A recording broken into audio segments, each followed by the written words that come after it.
देव, मैं गुजरात से डॉक्टर आशा भारती बोल रही हूँ। मैं कई दिनों से ध्यान साधना कर रही हूँ परमहंस विनोदानंद जी की निगरानी में, और मुझे अच्छे अच्छे अनुभव हो रहे हैं। आज क्या हुआ कि पहले मूलाधार चक्र में गर्मी आ गई, वहाँ थोड़ा सेंसेशन भी आया। बाद में वो गर्मी ऊपर चढ़ने लगी, स्वादिष्टान चक्र में गर्मी आई। फिर वो धीरे धीरे आज्ञा चक्र में आ गई।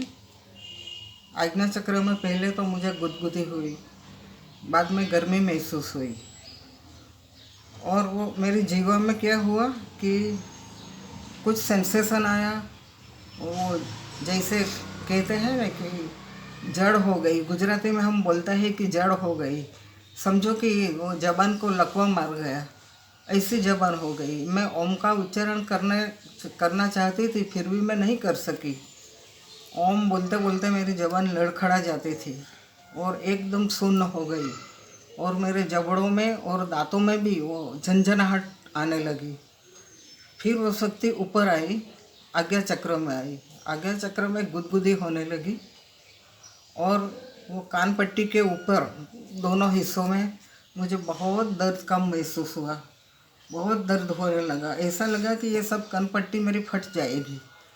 और वो दर्द ऊपर जाने लगा। सहस्त्रार चक्र में मेरा पूरा शरीर भारी हो गया, और मेरा सर भी दुखने लगा और सर भी चकराने लगा।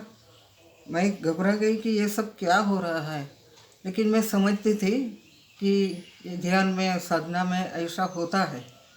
बस थोड़ी देर ऐसा हुआ, बाद में सब शांत हो गया। फिर मुझे दृश्य नज़र आने लगे।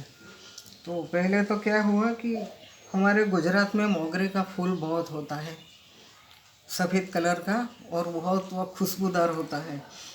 वो मोगरे का फूल का बड़ा सा मैंने ढेर देखा, और इतनी सुंदर खुशबू आ रही थी, समझो कि वो खुशबू में डूब जा रही थी। फिर आगे चली मैं, तो मुझे दूर से एक पानी के टब में एक लड़का देखा। वो लड़का सन्यासी का वेश धारण किए हुए था। सिर उसका मुंडन किया हुआ था, गले में बड़ी बड़ी रुद्राक्ष की माला थी, कपाल पर भस्म लगाई थी, और टब के बाजू में वो त्रिशूल पड़ा था। तो मैंने सोचा ये कोई बाल सन्यासी है। वो लड़का 8 या 9 साल का होगा। फिर मैं नज़दीक गई और देखा, तो वो तो मेरा